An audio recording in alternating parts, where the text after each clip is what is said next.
All right, so everybody that's listening, if you're a first timer, thanks so much. Some of this will get on the YouTube and podcasting sites, some of it probably not.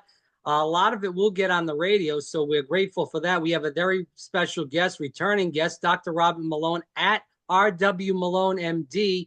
It is Malone.news on Substack, rwmalonemd.com. The books are Lies My Government Told Me, and also the new book, Psy Dr. Malone, always a pleasure to see your face, and thanks so much for always coming on the program.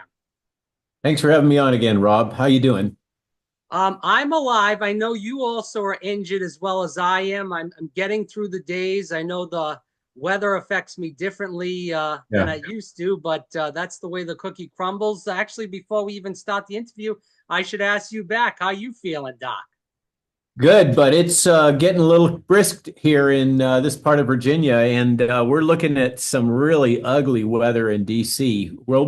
Jill and I will be heading out to various balls, and I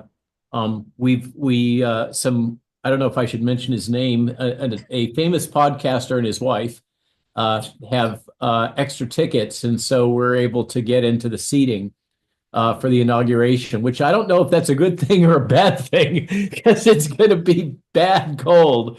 And the buzz is they may even shut down all the roads in DC. So how we're going to get from one place to another on Monday, let alone Sunday, I have no idea. Well, listen, Doc, you've been fighting the good fight for over 4 years now on the COVID issue. So we're going to get deep into that. Before we even get into COVID and the book, as I stated earlier, I want to talk about these topics because a lot of the listeners did want to hear about this.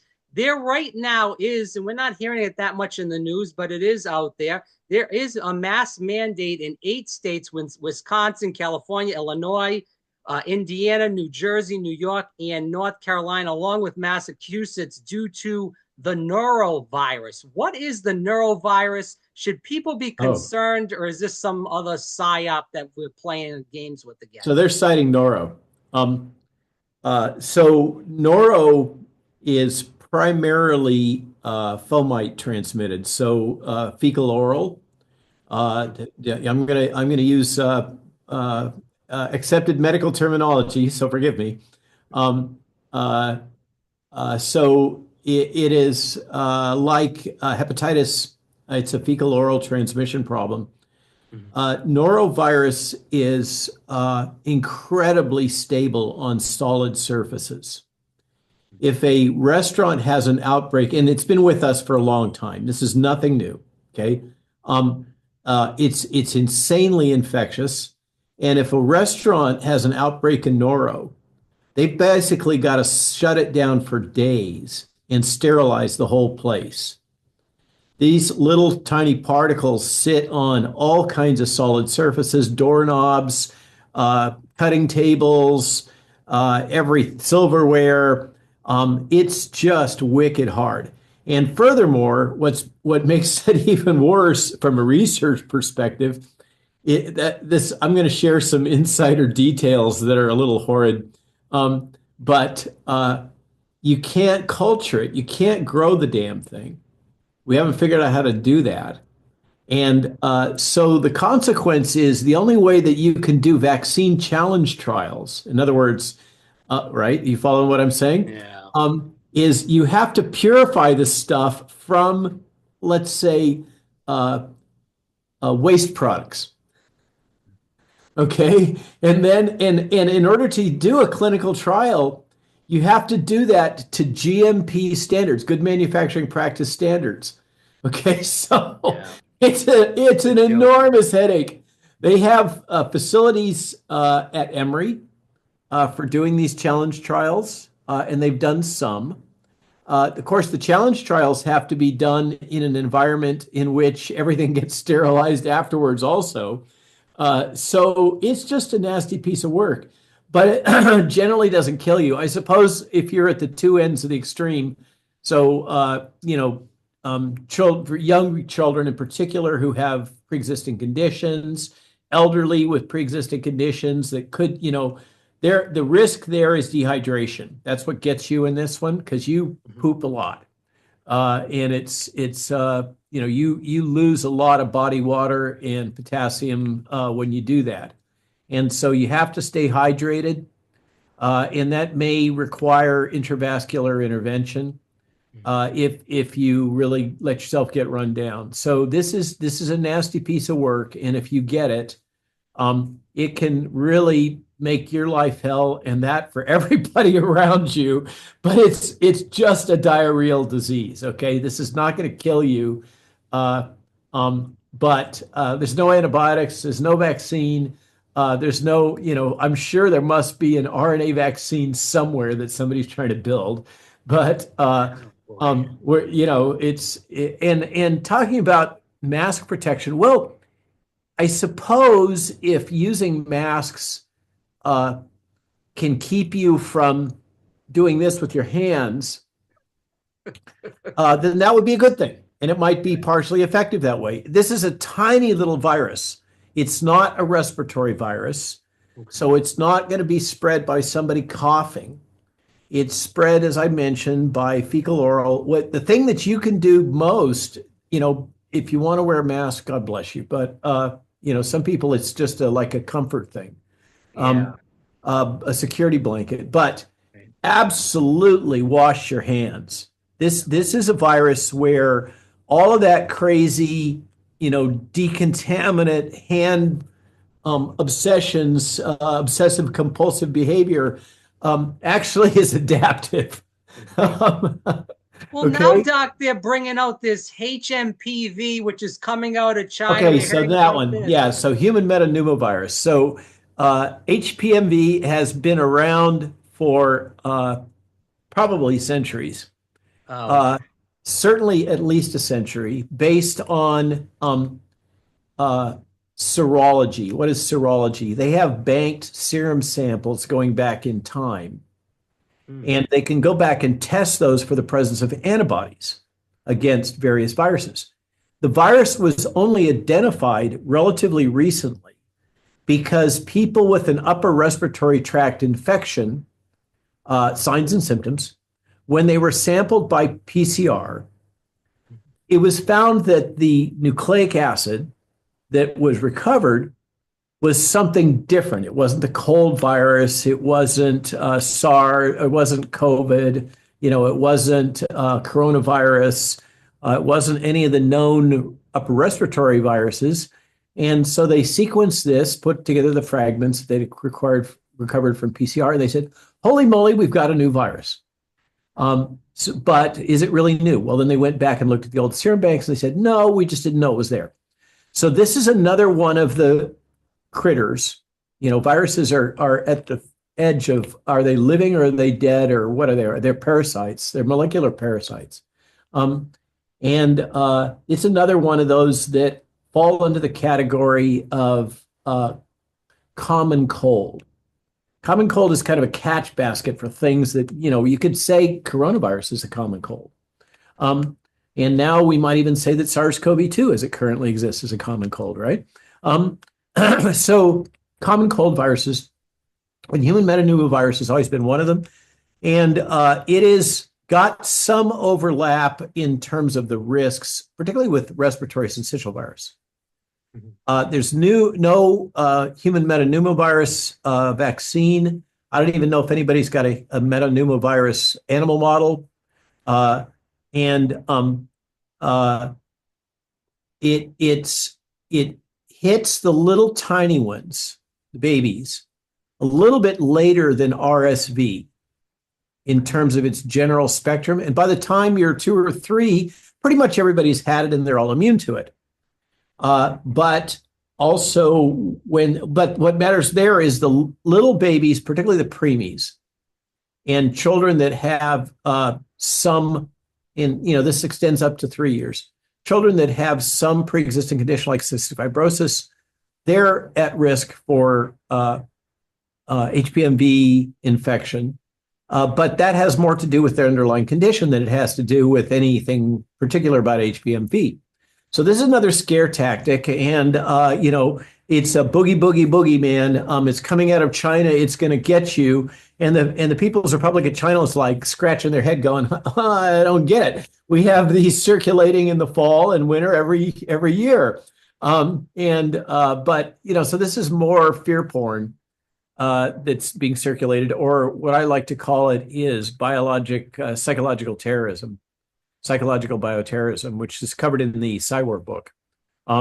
But that's what's going on. This is another case of the old saw in journalism: if it bleeds, it leads. Well, now, if you want to sell the Washington Post or, please your sponsor on CNN, or whatever your particular itch is that you have to scratch when you're corporate media, um, infectious disease sells. It sells ads, it sells newspapers, it sells subscriptions.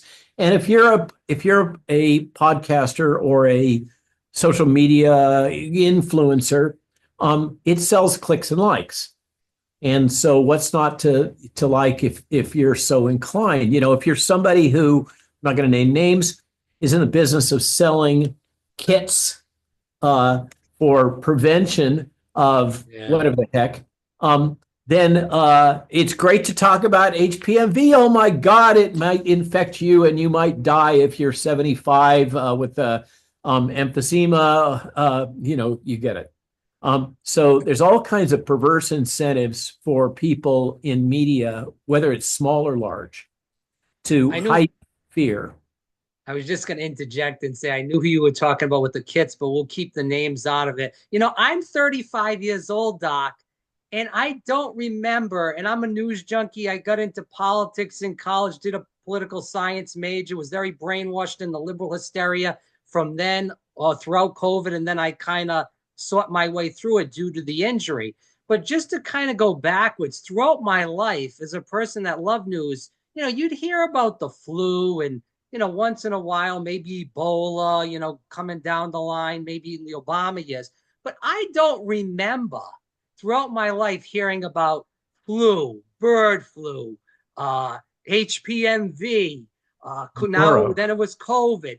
Then, Doc, now we have in Florida, and not even just in Florida, but around the country and around the world, Bill Gates is putting money into a vaccination campaign with mosquitoes for malaria. I Yeah. mean, this is out of control. Where is this all coming from? I know you talk about this in the Psy War. Is this the Psy War where everything is like a hysteria right now with, Yeah. health? So what? Thanks for that. Um, uh, there is a book, and I'm sorry I don't have it sitting aside me here because I can never remember the guy's name, and I sometimes misquote or miscite him. There's a former KGB officer who then was part of the Russian security service, who was very deep in their um, uh, biological warfare intelligence community, who was one of the really was the whistleblower that documented the practices that were used by KGB and I forget it's SVR, the current Russian. There's like two branches in current Russian intelligence community. Kind of like Defense and Intelligence Agency and Central Intelligence Agency um, here in the United States. So he wrote the definitive expose of the methods that were used during the KGB era in this area of spreading false information and amplifying fear as a way to disrupt economies and to drive all kinds of political actions using fear of biologic threats.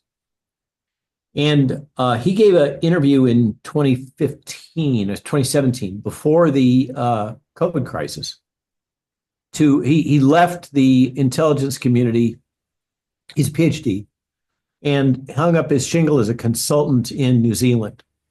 And he gave an interview to a New Zealand political science kind of oriented journal, in which he laid out what he called information bioterrorism, what I call psychological bioterrorism, and it's he discussed it in very kind of almost clinical terms as a former practicing intelligence operative. He basically laid out standard uh, intelligence community uh, spycraft as it relates to this kind of thing you're talking about. And it's covered in the book. There's a whole chapter there, and I've written Substacks about it. If people want to search on information bioterrorism or psychological bioterrorism, you'll find a couple of Substacks in which I have the links back to his interview. But he lays out a standard practice that he says is deployed by intelligence agencies all over the world, and by implication, the United States, in which there's a series of steps that are used that involve kind of willing accomplices in media and in academia, where these cycles of fear, what I used to call fear porn, are developed and amplified. And he talks about who benefits from this, how they benefit, what the goals and objectives are, the whole kind of life cycle of one of these. And you see it, bird flu is coming around, I think, for the third or fourth time now in US media.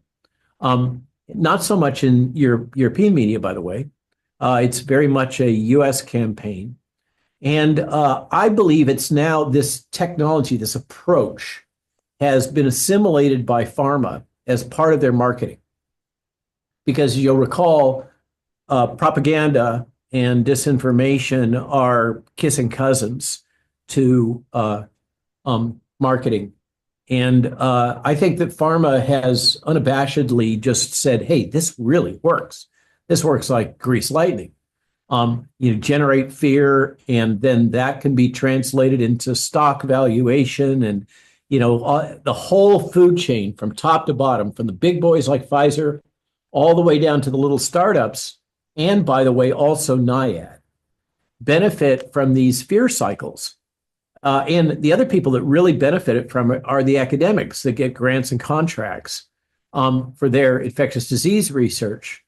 But if you're, just to illustrate, if you're a small biotech, and I kind of really cut my teeth on trying to understand this when I used to write on the Yahoo chat boards under the moniker GT Inventor, particularly criticizing the companies that had been in the gene therapy space, some of which are now defunct, including the one that I was first at called Vical. And what I saw play out repeatedly, and by the way, Novavax is another one that plays this game, is that what's done is a kind of a strange pump and dump scheme. Once you see it, you can't unsee it. And functionally, the NIAID does the same thing, only instead of targeting the naive investor, they target Congress with this same kind of scheme. But what happens in biotech, small biotech in particular, but you can see it all the way up the food chain, is that they'll latch on, one of these narratives will start building. And it's being built. It gets inserted into media, often lower level media or fringe media or Wired magazine or something that has some intelligence community linkage, or you'll see it in Atlantic Monthly. It'll emerge in one of these media outlets, and then it'll get amplified. And it's kind of like the wrap-up smear. You get enough of these little guys pushing this stuff out, and then the Washington Post will do a roll-up on that, or the New York Times or whatever. Well, Atlantic Monthly said, ba, ba, ba, ba, ba. Okay. And so that's how that snowballs. And it's intentionally snowballed. And then as that happens, if you're the small biotech or up the food chain, or the academic that has a grant pending or whatever the thing is, then as the small biotech, what you can do is you create you want to be publicly traded. Not absolutely necessary, but it helps. You're publicly traded, so you're on the boards, maybe you're on the NAS, and you do what's called a shelf offering. Okay, so you create a bunch of shares of stock and you kind of park it. You get your board all to say, yes, you may do this. You park it and you don't float it yet. And then as this kind of thing starts crescendoing, the fear, and all the PR around it. You make an announcement. We've already designed. I mean, there was a company that did electroporation that did this, and they got sued by their investors eventually. But they say, we've already designed the new vaccine. And it only took us 3 weeks. I mean, this is the beauty of the mRNA tech, right? And we expect to have this tested in humans within 6 months. Okay. So they put out these hyperbolic statements and people start buying the stock. Okay. And the momentum traders all get it. They know that when they see these signals, they're like, oh, yeah. We got to get in early. Okay. So they start buying. It drives the stock up a little bit. Then the naive come in. They say, oh, my God, look at what's happening here. Must be very important. Look at it. It's all in the news. And so they start buying in. And then what the company does is they have this shelf offering sitting over here, and they start throwing, a few 100,000 shares, 1 million shares or whatever, as the valuation is climbing. So it kind of slows down the growth in valuation. But meanwhile, they're racking in the bucks. Right? They're scooping all this cash in as the value is climbing.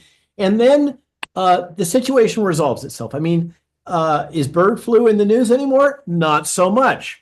So then the threat passes. Okay. And often that's associated, if you listen to the narrative that I was talking about coming from the Russian guy, that often will be, the resolution will be announced. Oh, it's no longer a threat, or we have the miracle cure. Tony Fauci says something, we got the jab or whatever. And then suddenly the threat is peaked. It's declined. Now the small biotech that scooped up all this cash says, well, it's no longer a major problem. So we're going to discontinue that campaign, that development program, because there's really no market for it anymore for business reasons. And so what happens to all those investors? They get shorn like sheep, right? This is the don't catch the falling knife problem. And so the stock value tanks. They all get cleaned, right? They're the people that don't figure it out soon enough. The momentum traders are all over it. As soon as they see that peak, they're like, I'm out of here. Okay. We saw that with Bill Gates. Bill Gates cut out. Absolutely. Bill Gates plays the same thing. Right. That's why they call it a venture philanthropy play. Okay.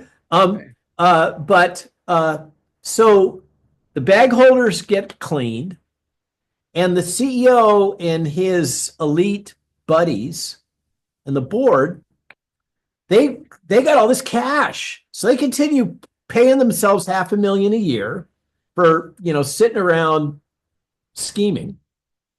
And the investors get their clocks cleaned, and the company gets to hold all the cash. The market cap tanks. If it gets below $1, they do a reverse split so they stay on the board.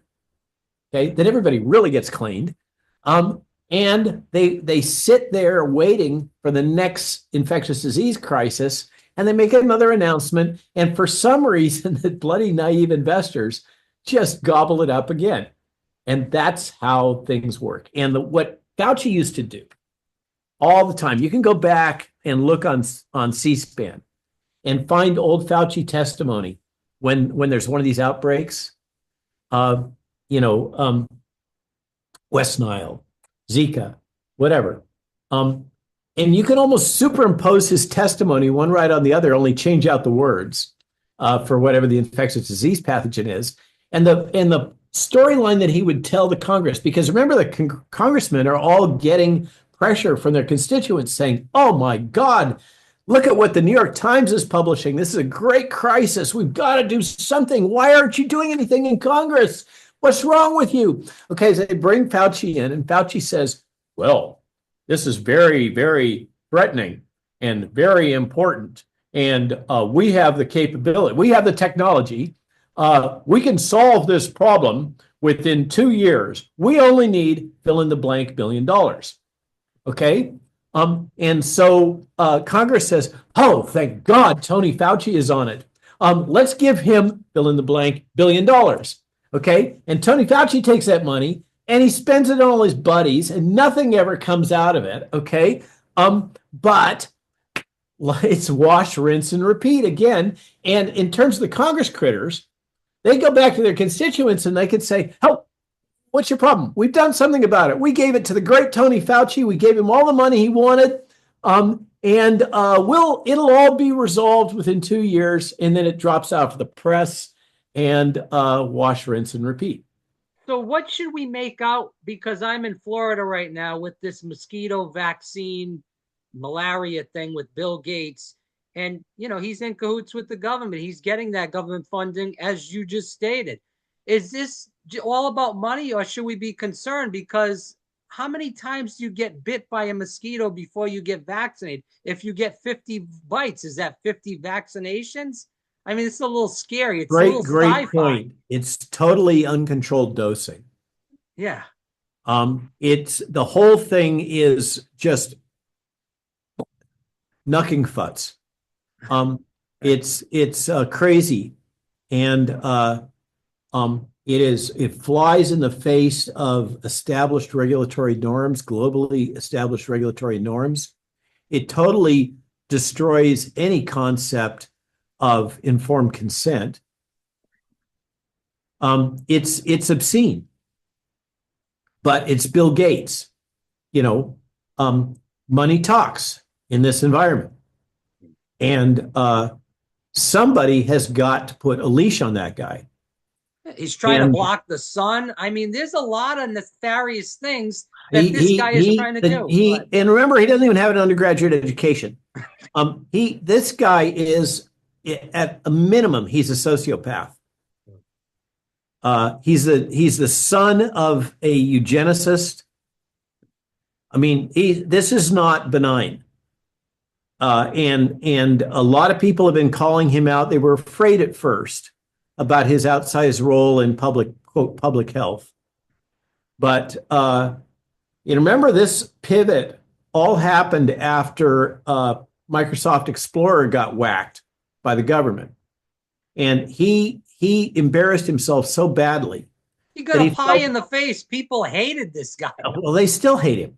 Right. He hasn't changed. He's still a monopolist. He's still a florid narcissist. There's a lot of information and insider buzz that he's a pedophile. And this is not a benign, healthy, normal individual. And he is not somebody that is well versed. He's surrounded by bootlickers, sycophants, who tell him whatever he wants. And this is all predicated on the thesis that he can somehow rescue his legacy by doing this stuff. But in doing so, he's become totally distorted and captured by a variety of forces and actors and interests that are not benign.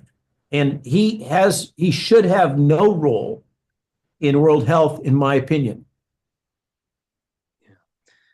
And again, for people listening, it's RW Malone MD on Twitter, and it's Malone.news Substack. Definitely check both of those out. Definitely get the Substack. A lot of good information there. I want to just dive back into the book before we get into the Trump administration and what's going on with the health picks there. Let's talk about that, because there's the wildfire issue, there was the drone issue, the bird flu. Yeah. Is this all the drone was a psyop for sure? Absolutely. Yeah, because we got like the 15-minute cities, and that goes to what's going on with the wildfires and the liberalism in California. Yeah, and Lahaina as well, yes. And they're driving up the food prices and obviously the shelter prices in California, in Lahaina. It seems like this is all a psyop, and people in this country are so brain dead and so into who's winning the Super Bowl, who's playing in the NBA Finals, what Kim Kardashian is winning. Bread and circuses. I mean, people are people. They're not different now from where they were in Roman times, right? And you have Gavin Newsom playing Nero on TV, right? Yeah, fiddling with the fires in the background. Go ahead. Yeah, it's mind numbing. Uh, um, all I can say is that's why we wrote the damn books, is to try to, at least for those people that are willing to listen and think a little bit for themselves, to try to give them the tools to be able to think through what's going on. The thing about modern psychological warfare, I wrote an essay the other day about the mathematics of cyber, and that gets quite technical. And I go into what was going on in 2014, including some stuff that one of my clients was doing called behavior matrix. And if you want to get into the nuts and bolts of how this tech works and what the algorithms that are being developed behind it, that's a good entry point, but it's not for everybody. It's not a happy feel good let's gossip about things kind of a piece. And when people read it, and thinking people read it and process what they see, they tend to get a little pissed off because they recognize how profoundly we're being manipulated. They're using the same algorithms to manipulate humans that they use to manage drone swarms. So we are living in an age in which the logic of Edward Bernays, remember the double nephew of Sigmund Freud, that wrote the definitive early work on propaganda, who claims to have been the originator of uh, um, this field of corporate communication uh, um, and modern advertising. Uh, um, even though that psychology-based manipulation methods that have become so entrenched were quite powerful relative to what was otherwise going on at the time, what was previously relatively crude propaganda. I use the metaphor that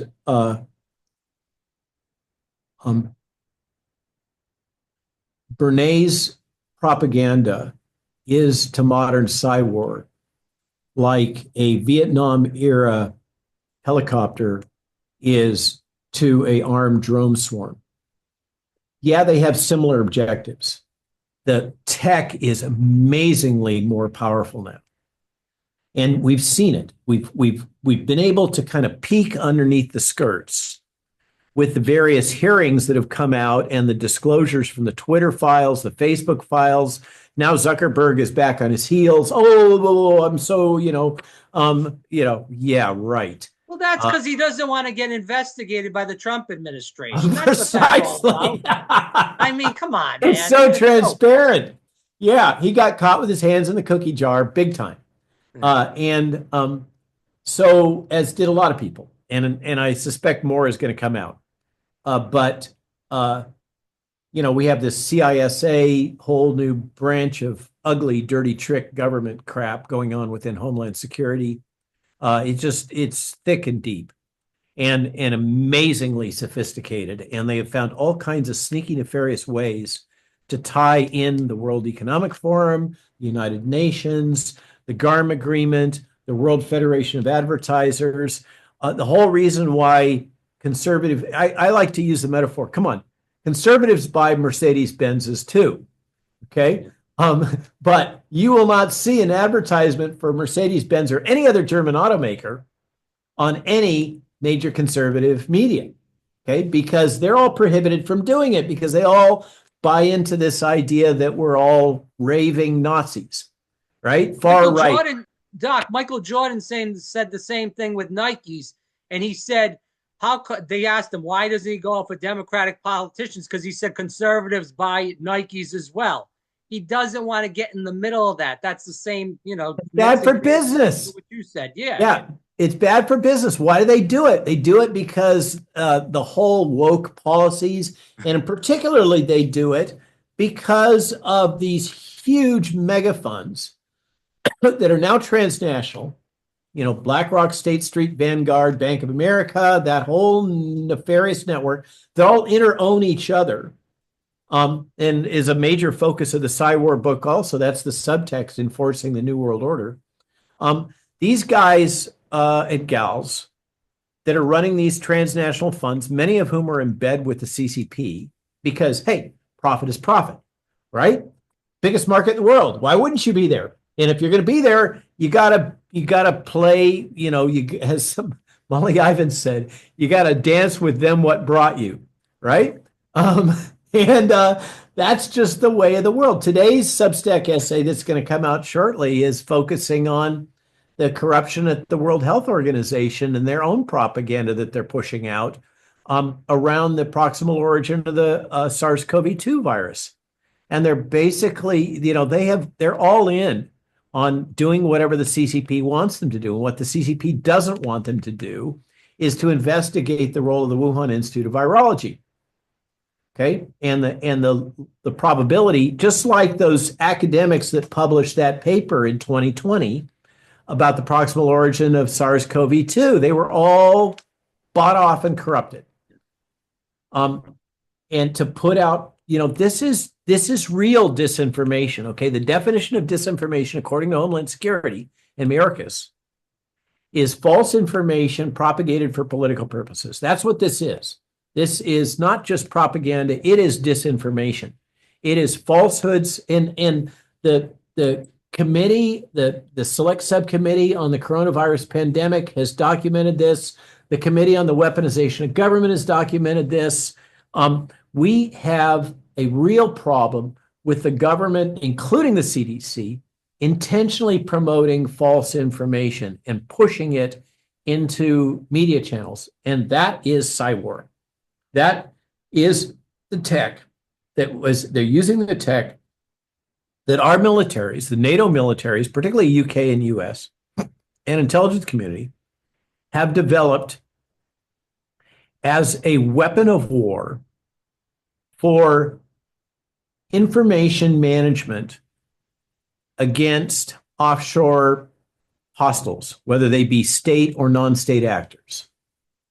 And the entire NATO group, particularly the Five Eyes Alliance, UK, New Zealand, Australia, United States, and Canada, have deployed military-grade technology, often with the military's direct assistance, against their own civilian populations.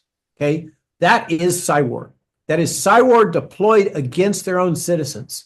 It is so deeply wrong. It goes way beyond just psychological bioterrorism. It is active deployment of mis, dis, and malinformation in order to achieve political objectives. So, Doc, is the end game to bring us back to the medieval times, the serfs, the peasants, you're the slave, they'll give you, you'll be happy, but you'll own nothing. So, Rob, I think the problem with thinking like that, and yes, we have the Club of Rome and Bilderbergs, all that stuff is real. Right. Aspen, okay, all those guys and gals are absolutely meeting and coming up with nefarious schemes that they somehow justify as necessary to save the world, because they all believe in utilitarianism, which is to say they believe in socialism. They all believe in neo-Malthusianism, the idea of the tragedy of the commons. They all believe that we got too many people. That feeds into the depopulation agenda. It's putting too much stress on the earth. We can't innovate and adapt, and we're going to destroy our own nest, basically, is the logic. And they've got to do something about it because, of course, they are the elite. I just saw this morning in the news feed that Biden is saying that the United States is increasingly run by oligarchs. Well, duh. And you're the poster child, Mr. Biden.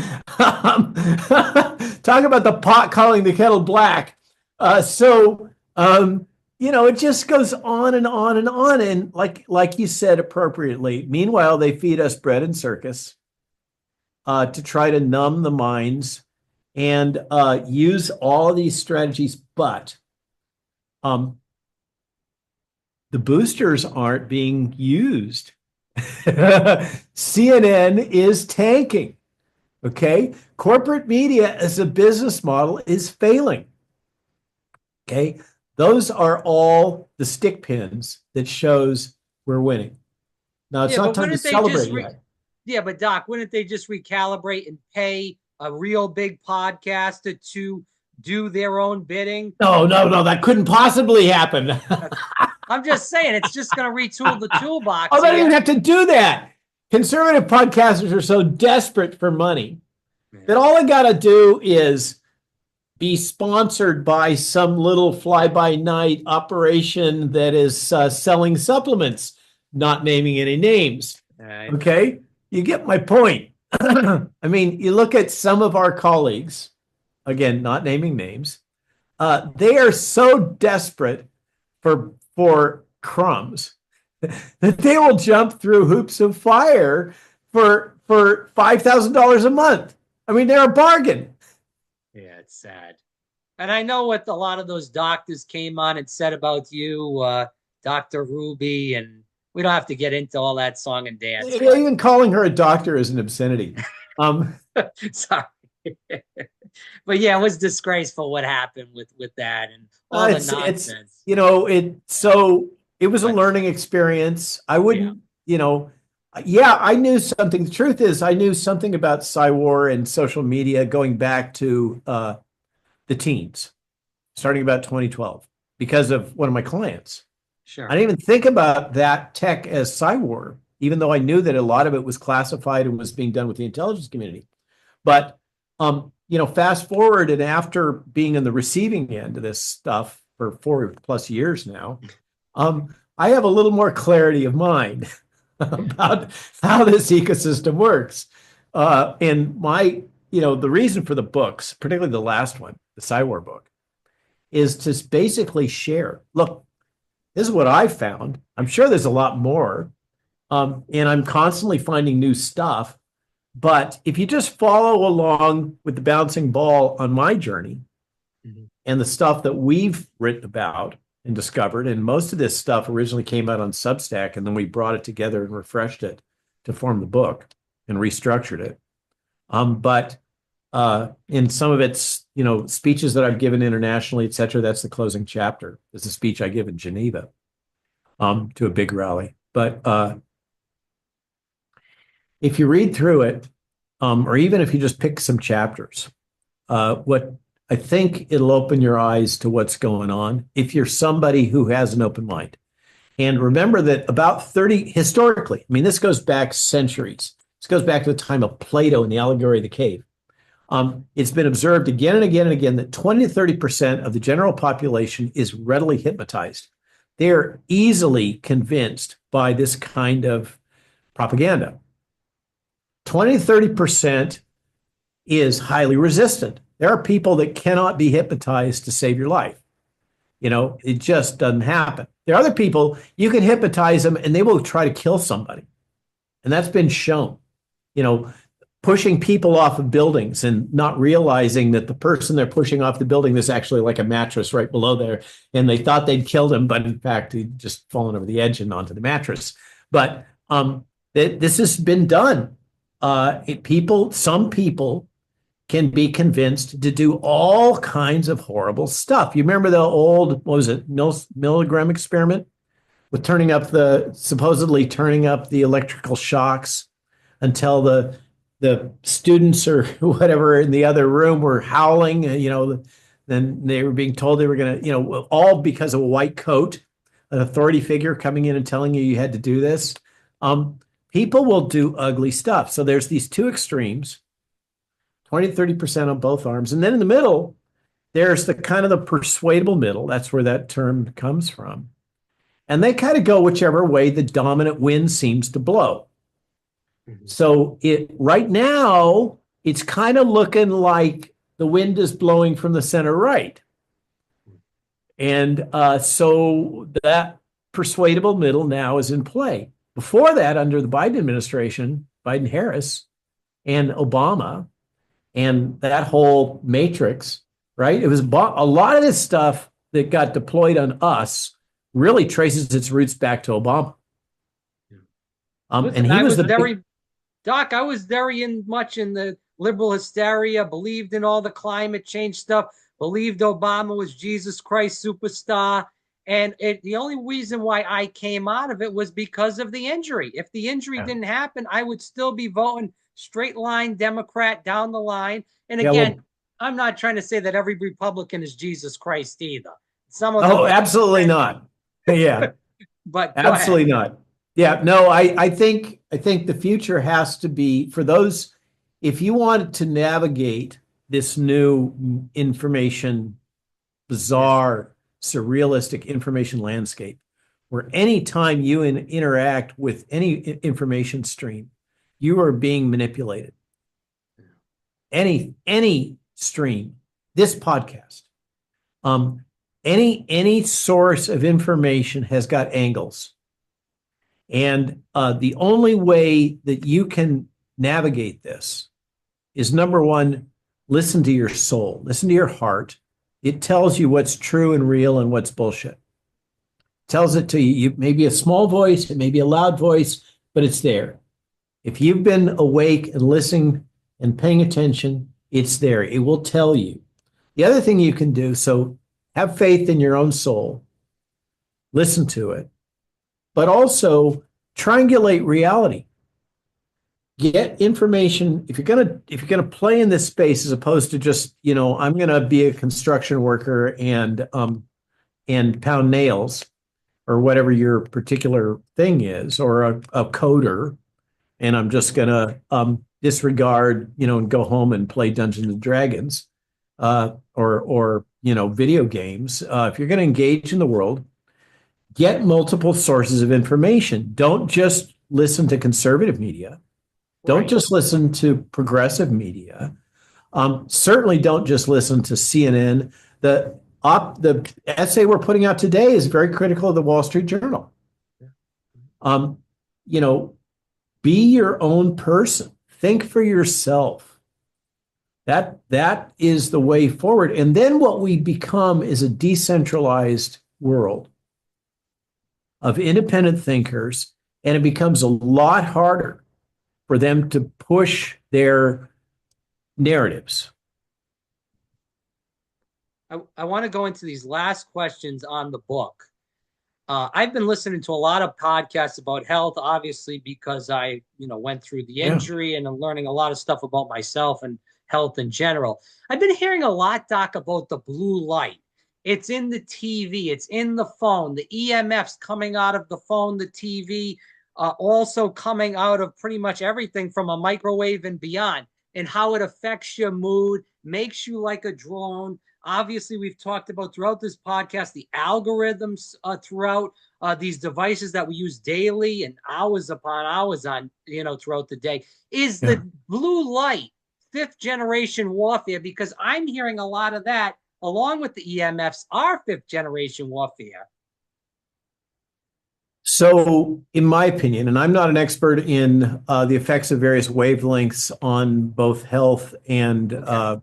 mental health, uh, it's clear that certain wavelengths do have very subtle, uh, difficult to resist effects on our neuropsychiatry and probably on our neurotransmission. And a lot of that has a basis in fundamental aspects of evolution. In the first book, I don't know if this chapter ended up making all the way through. Uh, in the Lies My Government Told Me book, I wrote a chapter and I did a Substack on it that really dove deeply into a lot of modern theory concerning cognition. And um, we're very strange beasts evolutionarily. Uh, things the spectrums of information that exist in the world, whether it's light or EMF or whatever, that don't benefit us evolutionarily in terms of reproduction and fitness for our particular niche as human beings, which is different from the niche for a dog. It's one of the reasons why we don't have great smell. It's different from the niche for a moth or a bee. We have our own niche. And when you're in a evolutionary niche, an ecological niche, and we're generalists for sure, but we're kind of cognitive generalists. You throw out the stuff that you don't need. And so the way we perceive the world is very much a function of only those things that we need to perceive in order to be optimally adjusted for our niche.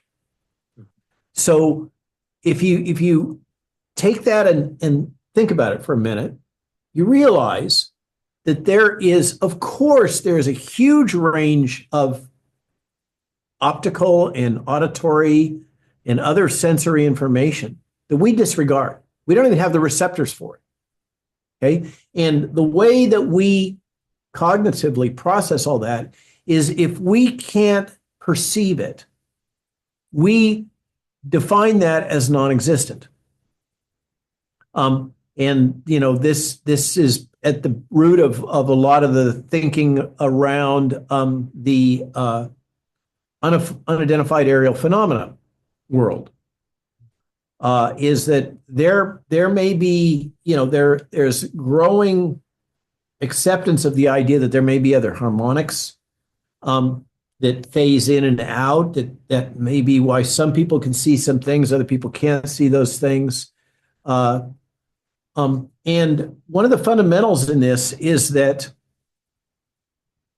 the way that you perceive the world is that you have incoming data to your senses. And that data comes into your central processing unit. It's a computer metaphor. Okay. And what it does is it compares that data against the CPU's model of what reality is. And this is part of what's underpinning hypnosis, for instance. And psychiatrists and psychologists are very aware of this. Patients suffering from a variety of conditions, including trauma, will not perceive data, incoming data, that other people can perceive. If the data that's coming in is inconsistent with your internal model of the nature of the world, you will reject that data. Okay? So you physically can't see it. You can't perceive it because to perceive it would cause you cognitive dissonance. You would have to say, oh, this model of the world that I have is wrong in some way because here's this incoming information that's inconsistent with what is in here. And so I've got to do one of two things. I got to change the model that's in here. Well, that's really hard to do. Or I throw out the data. Okay. And that's how we are. Okay. And in part, we're that way from birth.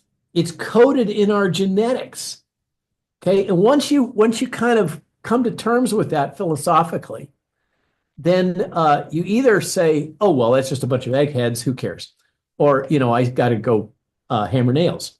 Or you say, holy moly, the world, my mind just got blown and I'm not sure how I'm going to reassemble it. And hopefully you don't, go schizophrenic on us. But that's what we're dealing with when you're talking about these other wavelengths and channels and surreptitious influences on our cognitive landscape, which of course merges straight into the world of Psywar, because absolutely Psywar tech seeks to identify those kinds of channels and exploit them for a variety of purposes.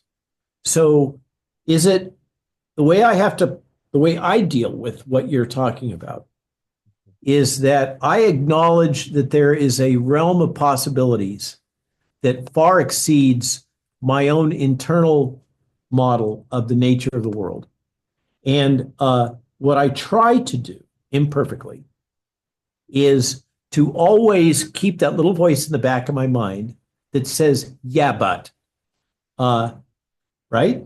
And you maintain a kind of a open window. So this another metaphor, of course, is the Overton window, the range of things that are politically acceptable to discuss. So we all kind of have our own Overton windows. And I think that for a thinking person, particularly one confronting the reality of this new world that we're in, the challenge is how can you stretch your own Overton windows open? Just like how can you build muscle or stamina or good health or anything else? Good mental health isn't sitting around chewing gum, metaphorically, recycling the same ideas, but rather it's saying to yourself and listening to podcasts like this and saying, maybe the world isn't exactly the way I thought it was. Maybe I ought to think about that a little bit. Well, again, I woke up due to what happened to me with the injury. And again, if I didn't, then, God knows where I would be right now. Probably still following the leader, probably still getting jabs left and right. It's Uh-huh. truly sad, Doc. But I want to move into this and kind of move toward the end of the interview with Trump's picks because Susie Wiles, obviously the chief of Yes. staff, she did have relations with the CCP, worked for Mercury Public Affairs, which also Callie Means had work with. When we'll get to him in just a moment. But before we get to him, she also had connections to big pharma companies due to what happened at Mercury, and they had, I believe, 3 big pharma companies that they dealt with. So, are you worried about, again, going back to the Trump health picks, which we haven't spoken about yet, but just to start off with Susie Wiles, are you worried about her connection to big pharma and also connections to the CCP of helping of Trump getting any of this health stuff done due to that? Excuse me. Well, that's a good way to think about it, is the pragmatic. Um, Everyone in DC, for the most part, except, anyone that's a major mover shaker. I mean, it could be worse. We could be talking about Mitch McConnell, right? Or Joe Biden or his son. DC is deeply corrupted. There are personally, I think Senator Johnson is pretty clean. Yes. Um, uh, bless his heart. Uh, and but there aren't many that I would put in that category. And everybody has got their angle. You don't go deal with DC. And frankly, I don't want to deal with DC. People are like, oh, you should be in the new administration, Robert. And I'm like, um, I have a couple of little slots that I've asked, if you guys want to play with me, you want me on your, inside. I really don't want to be an administrator. Thank you very much. I know what that's all about, and I'm now 65, and I'm happily married, and I have my farm, and I do not want to commute back and forth on a daily basis to DC. Take me an hour and a half each way when the traffic isn't bad. So just not my idea of a good time. But there are people who actively seek power and wealth. And if you are in DC and you're a power player, like Susie has been, and remember, Susie is quite clear. You be a team player or you're not going to be in. And by the way, one of the criteria is that you can be somebody who questions vaccines, childhood vaccine schedule, for example. But Operation Warp Speed and the nucleic acid genetic vaccines are off the table. Okay, if you're somebody who is taking shots at that, don't let the door hit you in the ass on the way out. So that's kind of the way things are. And you just kind of got to get used to that. The question is, I keep referring to this quote, was it Reagan? Talked about political sausage making. It's an ugly business. If you knew what go into sausage and how it gets made, you would never eat another sausage, right? It's just the nature of DC. All kinds of compromises in politics are the lifeblood of modern politics. You have to compromise if you want to get anything done. And there's a whole cohort of people that say, if you've compromised in some way, if you played with the other side as we now define it, whether or not that was a decade ago or 2 decades ago, then you're tainted. And what that does, that absolutist position, is that it means that it cuts out anybody that has any real knowledge of how to get things done. And so you end up with a bunch of people that are, flamethrowers, but that doesn't get you anywhere. I wrote an essay that really got a lot of traction talking about the Maha transition and the history of populist movements in the United States and really all across the world. The history of populist movements is not good. Okay, they fail again and again because they got a bunch of firebrands that have a issue or a small cluster of issues. And generally, they have no idea about how to operationalize it. They don't have any plan. They just got a bunch of gripes. And if you want to kind of figure out how to do things in DC, you got to have played in DC. And if you played in DC, you have been involved with dirty actors of a variety of different types. The big sin that I'm implicated with is the fact that I used to communicate with people that were in the intelligence community, and the CIA in particular. And so therefore I'm tainted. I'm CIA. I'm a government operative. They go down this, and now it's become normalized to just like make an accusation that you're CIA. Okay. Back in the day, when I revealed the CIA officers that I knew of that had dirty hands in this COVID thing and outed them, which, by the way, is technically illegal. I took huge risks. I was scared shitless back then. That I was disclosing things as somebody with a prior active security clearance from the DoD. That the black helicopters and the guys in suits were going to come knocking on my door. And I'll never forget the time that I saw a camouflaged chopper fly low over the back of my property with a dangling gun belt and a mounted machine gun on the rail.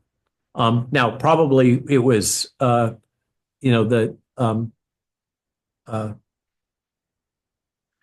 it was just somebody on a training mission that had a jam in their gun and they were returning back to base.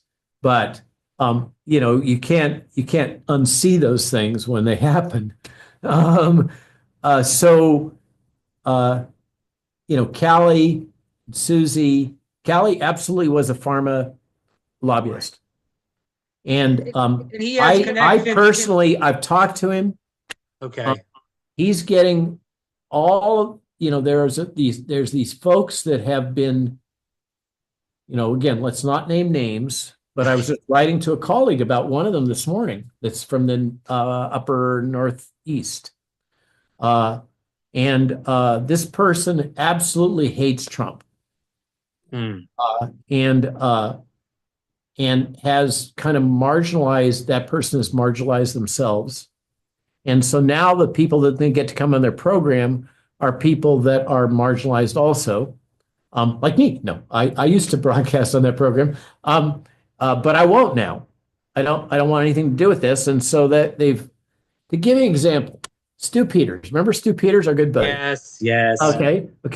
Stu Peters people get into these purity spirals.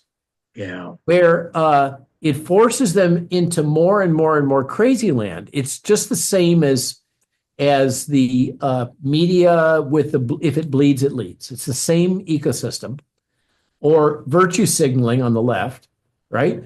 And so these people get into these loops. Stu Peters now is just deep all in with Jew hate. It's like what comes out of his mouth all the time. Okay. And where does that go?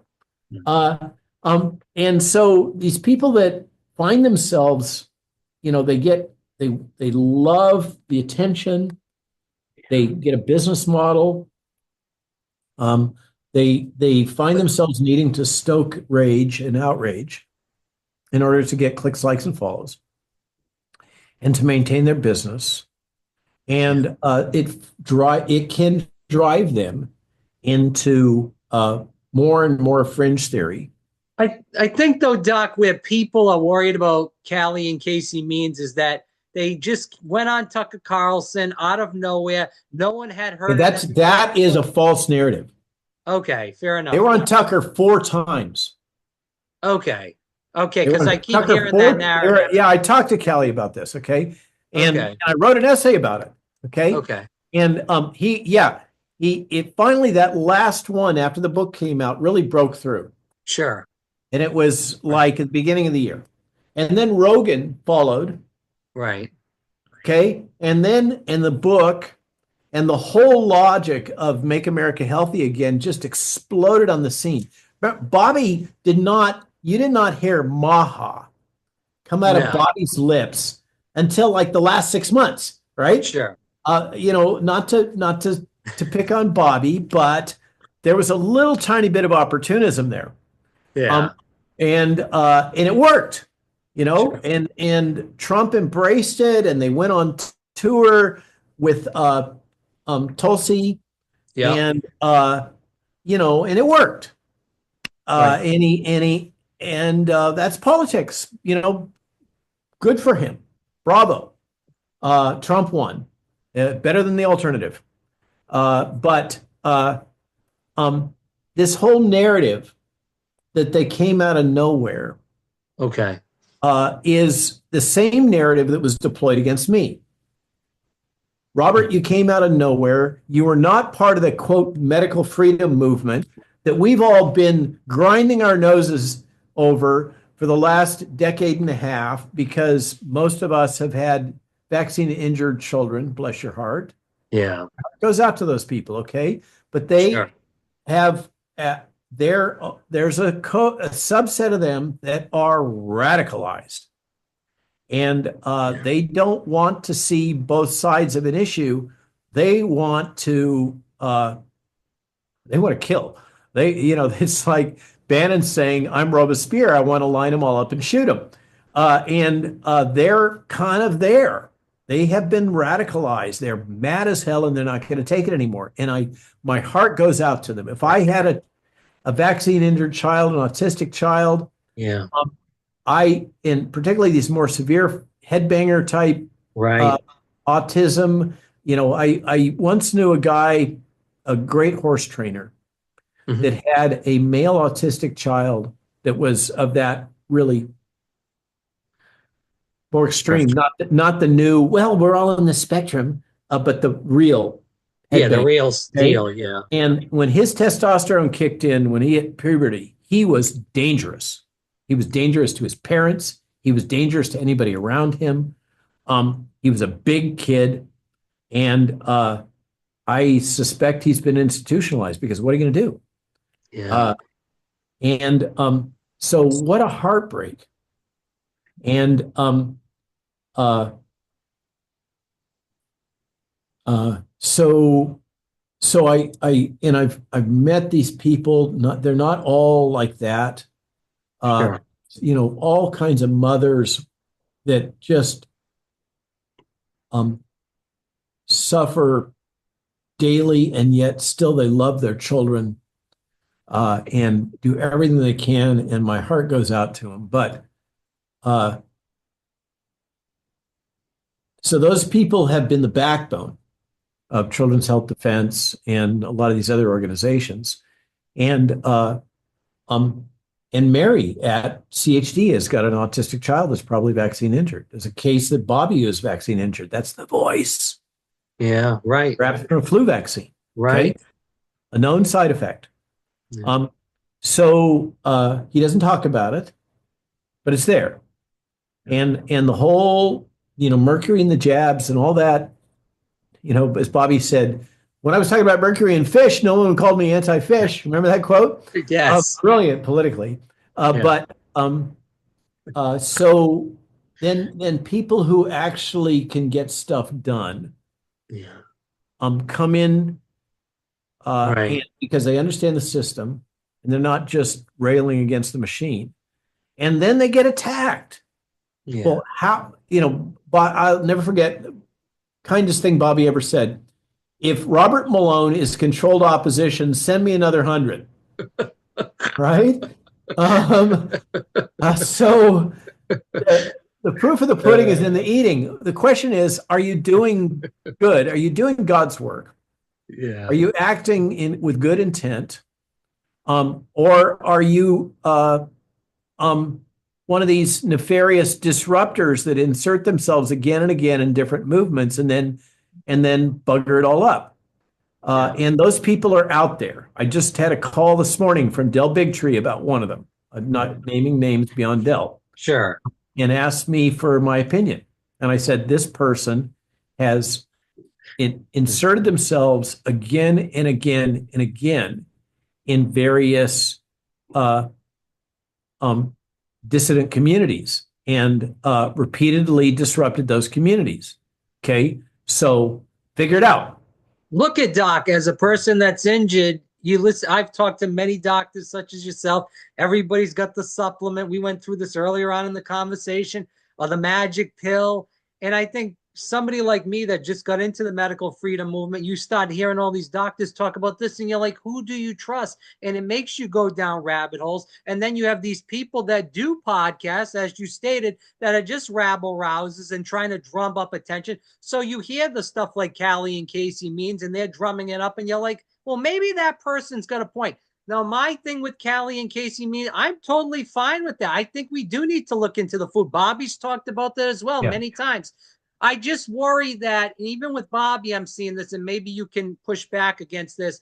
I'm seeing less people talk about what happened in 2020 with the mRNA vaccines now. It's not allowed. Okay. Okay. Okay, you got to come to terms with this, Rob. Okay. Under Trump, that discussion, that's what I was talking about with Susie. Right. Susie Wiles. Under Trump, this is not negotiable. But is that a Susie thing or is that a Trump thing? Because Trump refuses I to think it's a say. Trump thing. Okay. Okay, and I have good reason to think that. I have many close colleagues who were in Right. the old administration who still talk to him, who are involved in all kinds of big league conservative causes, and Mhm. they've that are with us that didn't take the jab or whatever, Yeah. uh, and they've tried to talk to him. This is not something that, as you know, this is not a gentleman, the president-elect, who is prone to second guessing himself. Right. I'm choosing my words, and it's just it. People hate this. I'm sorry. It's sausage making. It's politics. Politics is compromise, and Mr. Trump is not Jesus Christ superstar, to use your term. Right. He is what he is, and there's a lot of good there. I'm really hoping that he goes toe to toe with the World Health Organization, with the globalists. He's got a history of not buying into that world. He is kind of he's an entrepreneur. He's a real estate developer. And he is a deal maker. He doesn't like war. He doesn't like globalism. He doesn't like central planning. He doesn't like socialism. He doesn't like oppressive bureaucracy. And from where I sit, that's good enough for me. To be I'll fair take to the it. president, too, Dr. Malone, he has talked a lot about with Bobby and even without Bobby on stage about autism and that we need to get to the bottom of it. He spoke about the numbers. Absolutely. So that is a Absolutely. breakthrough. Even if you don't get the COVID Absolutely. vaccine, it's a breakthrough with the childhood issue, as And you his mentioned. willingness to even Yeah. talk about USDA reform and food reform and allow Bobby to have his head, Right. um, have the reins. I think, again, and I've written about this, I'm convinced that, you know, loyal opposition is a good thing. We need to hold people accountable. We're going to need to hold the Trump administration accountable. And I don't think I'm going to be on the inside on that one. So let's have at it. Um, uh, I'm not gonna pull my punches. But right now, we've got a historic opportunity to get ahead of HHS that's not as compromised as Azar. I mean, all this bitching about Bobby's not a physician. When was the last time we had a head of HHS that was a physician? Okay, they have almost all been in bed with pharma. The heads of USDA, as far back as I can remember, have all been in with Big Ag and with the Monsantos of the world.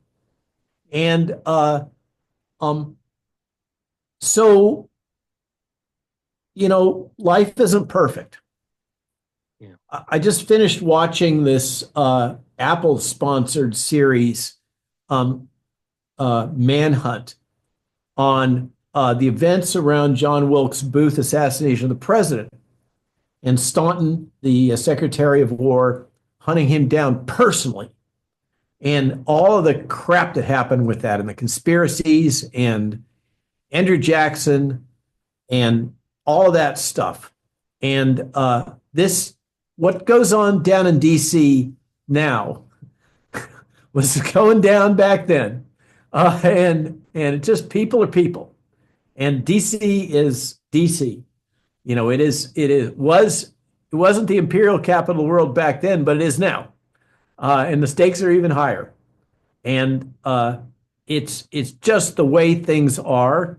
And if we can get some of these people through and stop the bloody circular firing squad crap right now,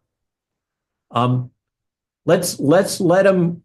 Trump won a huge victory against all odds, and they threw the book at him. They threw every dirty trick they could think of. They Okay, tried to kill him twice. and he still won. Right. Okay, and he deserves a little bit of a honeymoon, guys. Yeah. Back off. Right. Let him have his picks. And what is he famous for? You're fired. Okay. Right. If people, you saw it in the first administration, if people aren't working out, they're going to be out. Susie Wiles is going to come knocking on their door and say, thank you very much for your service. And somebody else is going to be in. So give the guy a little bit of oxygen. And, Callie is not in line for an appointment. Right. From what he said to me, and I want one. He can be more effective as an influencer. And he absolutely has a role in the dialogue. And you trust him and his sister that they are to do good then, in your opinion? Do I trust anybody? Not really anymore. Do I even trust myself? I don't know. I trust my wife mostly. Okay, fair enough. And I think she trusts me, but I'm not sure. Sometimes she's questioned. Which is why we always travel together. So in any case, that's my message. Yeah. Is don't trust anybody, frankly, in this modern world. That's the whole thing about Cywar and this bizarre, surrealistic media landscape, information landscape, is you have to think for yourself. Yeah. Be an independent thinker. And are Kelly and Casey doing good? I think they are. Well, they just banned the red dye 3. I mean, that's positive, and that was in the Biden administration. I think they are doing good. I think they genuinely want to do good. Okay. And that's good enough for me. If they seem to be doing good, and they've got a history of other issues, well, so do I. So does everybody. Sure. But look look at not what people say, all these nattering nabob gossip mongers. Look at what people are actually doing. Judge me by my actions. And I suggest that we just back off a little bit. And Bobby is living in a very complex environment right now. He's busy trying to get through Senate confirmation, and Pence is doing everything he can to kneecap him. Okay. And he does not need friendly fire right now. Stop the fragging. Who is trying to do the stopping Bobby? Pence. Mike Pence? Pence is leading the charge on the Oh, Hill. wow. I didn't know Yeah, that. Oh, wow. absolutely. Oh, wow. That's news to me. Well, thank you for clarifying that for everybody listening. Last three questions. Florida grand jury came out with recommendations to I Governor can't talk DeSantis. about that. Blah, blah, Okay. blah, blah, blah. I didn't hear it. All right, so we'll move on from that. So with the Trump picks, you believe that, as far as you know, and I know you have relations with some of the people on there, we Well, can get well, some. mutually consensual. No. Well, I know. That was pretty good. That was pretty good. You got me there. Anyways, I know. But anyways, we'll move forward with that. But you do believe that there's some good that's going to come out of these people, because So I do believe that some I of listened to a there are some podcast. picks that I'm not particularly happy about. Okay, Um, and Notoriously the Surgeon General pick, right. which is not a real high profile position, but the Surgeon General does technically have line responsibility for uh, um, uh, federal decision making concerning uh, um, mandates uh, um, and lockdowns and things like that. We were So hoping for Joe Ladapo in that position, but I was, but Joe said he didn't want it. oh wow, Joe okay, kind of flamed out a little bit. He kind of said some strong words at a time that he should have been shutting up, in my opinion. And I love Joe. I right. think he's a He's a good great man.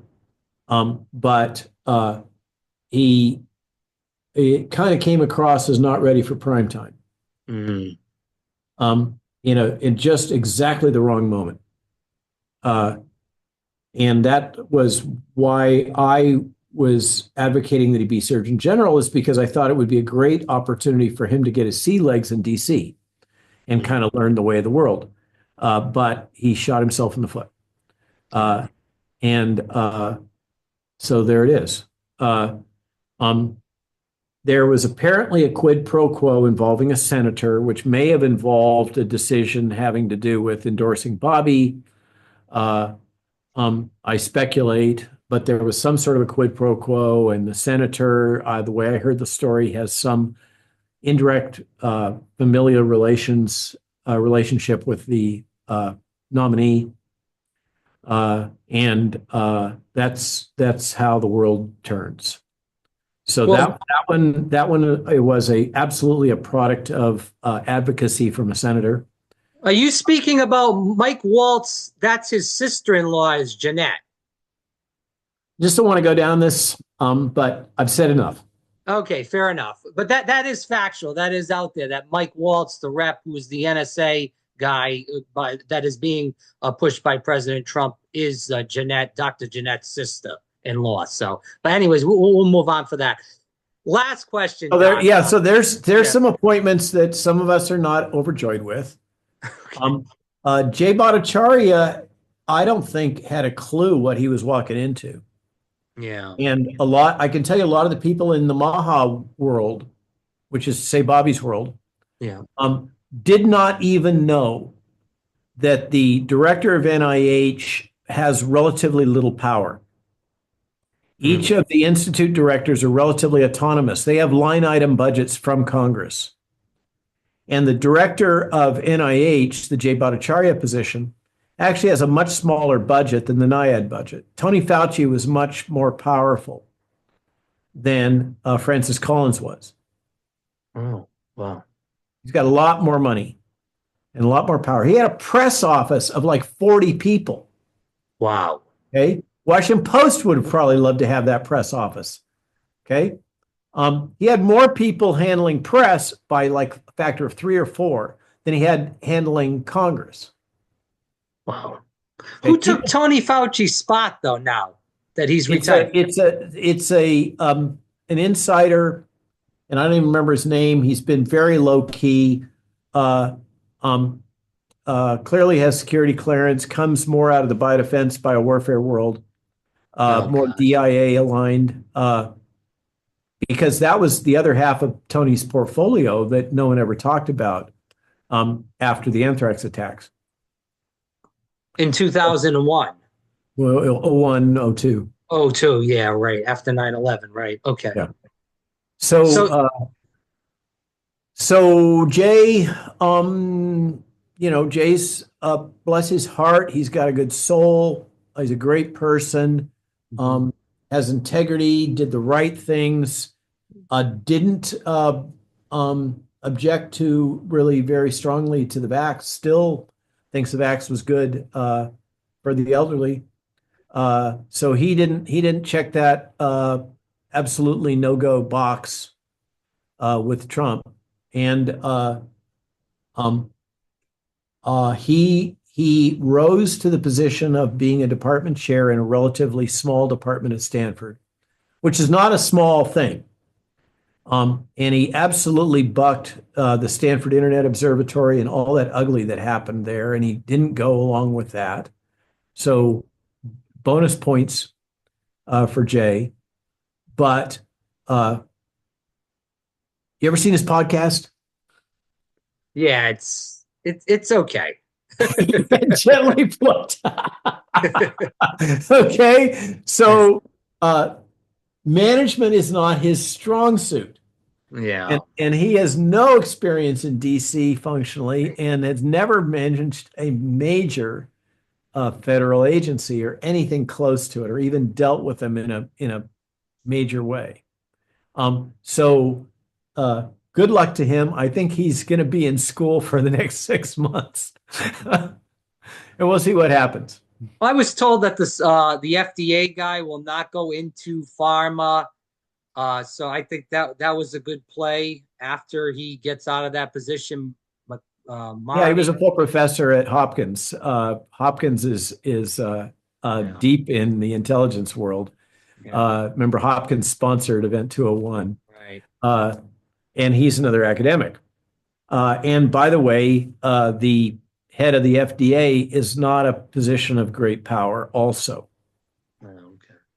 So So what is the powerful position? HHS out of all those, or CDC? HHS is powerful, but most of Bobby's staffers, direct line staffers, are senior executive service. Okay. But he's going to be hiring the assistant secretary, or is that by But those Trump? Or people, those people also they're basically managed by bureaucrats. okay, So don't start shooting uh, those guys, the political appointees, because they have got a wicked hard job. yeah, They're, Kash Patel, bless his yeah, heart. Kash, of all the appointees, Kash is the one I'm most enthusiastic about because he understands the way of the world. yeah, He he does. knows the sneaky, nefarious stuff. And I know to a lesser extent, these guys know, the quote, don't cross the CIA because they got 10 ways to Sunday to screw you. Well, that's pretty much true for the entire senior executive service. And they run the government. They are the permanent government, and they can't be fired. So this is the worry that you put Bobby in HHS, he gets confirmed, and the people under him really control what's going on, and they can one He up says him. he says do this, and they say, yeah, we'll get to that in 6 months. They Yep. slow walk it, or they Or no, you can't do that because this statute and that clause and blah blah And blah. it's 4 years gone and you're out. And that's the It's game. he has 1 year to show measurable changes in the Right. health of Americans, according to his new boss, assuming he gets confirmed. And Mike Why you Pence think there's gets a away with it. chance? You think there's a chance that why is Mike Pence involved, by the way? He's been out Good office. question. Is it pharma? Is it um his Bobby's nuanced stance on abortion, whereas Pence is a Oh, absolutist? Who pro-life, yeah. knows? Because Who Mike knows Pence was what? big in the House. He was in the House of Remember, Mike Representatives. Pence was the guy that set off and managed OWS. Mike Pence was behind the jab. Wow. Okay. So Trump just deliberated the power. He delegated the power Yeah. Okay. to Pence and to Jared. Oh, okay. Jared and his little buddy clique were responsible for the policies around the lockdowns. Hmm. None of Do you them think had Is any Jared backing. supposed to have a big influence in the I administration? do not see him, although his daddy got sent off to ambassador to the UK, Right. wasn't it? So I'm not hearing that. I'm hearing Don Jr. Don Jr. is absolutely in the That's gear. fine with me. But Javanka, not so much. Remember, Yeah. Ivanka was, I think maybe even Jared too, but Ivanka absolutely is a World Economic Forum trained young leader. Yeah. Yeah. That's a scary duo, the dynamic duo. But And Doc, let's it. he's Yeah. Jared is now rolling in cash. He's way Yeah. wealthy. Well, they got a big house down in Miami. That's a private island. I think it's Fisher Island. I'm not 100% sure, but over near Biscayne Bay, It's over in that area. yeah, that's way above my pay grade. But regardless of that, is anybody really, whether it's the Trump administration or beyond, because even going back to the Joe Rogan podcast when Vance was on there, he even said, Doc, he said they brought up the jab. Joe Rogan brought up the jab. He said, I can't talk about that. Very fishy Uh, how all this stuff Case in goes. point. Yeah. Okay. You're just validating my observation. Well, Peter Thiel is involved with all that stuff too. He's involved with JD Vance. I mean, there's a line that goes. Yeah, it's welcome to DC, right? Right. And Elon is no angel.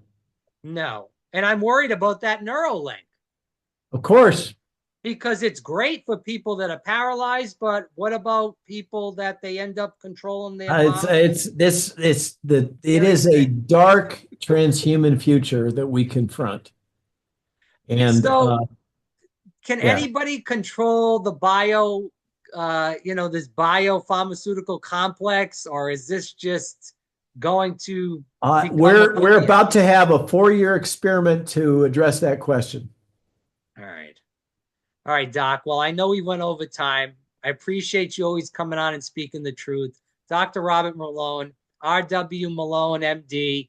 Go to the Substack, malone.news, and definitely get the books. Lies My Government Told Me and War, which is out now. Doc, anything you want to leave the viewers and the listeners before we cut loose today? Just a absolute commercial plug. Think about subscribing to our Substack and getting a paid subscription. It's what keeps us going. And I think it's only But like $6, right? Something yeah, like that, yeah. 5 or What 6 we bucks. do, Jill and I put our heart and soul into that every single day. I woke up this morning and started formatting today's essay, and as soon as I finish here, I'm going to go post it. Um, that's just the way our life is. We take it seriously. We treat particularly our paid subscribers like customers, and we listen to them. They're the only ones that can interact in the chat about the essays, although I do post it on Twitter and Getter and Truth Social. And think for yourself. I think that's my big message. And try to be kind. We're all of this buzz about far right, neo-Nazi, blah, blah, blah, all this ugly. that they roll out every single time with any center-right movement, populist movement. Um, uh, it's getting old and it's not working so much. But if we're just sitting around bitching and moaning and playing the I'm mad as hell and I'm not going to take it anymore card, that's not going to get us across the goal line. So try to be smart about things and don't just react. Those are my closing words. Again, Malone.news. Definitely get that Substack and RW Malone MD on Twitter. Thanks so much, Doc. Thanks for having me on, Rob.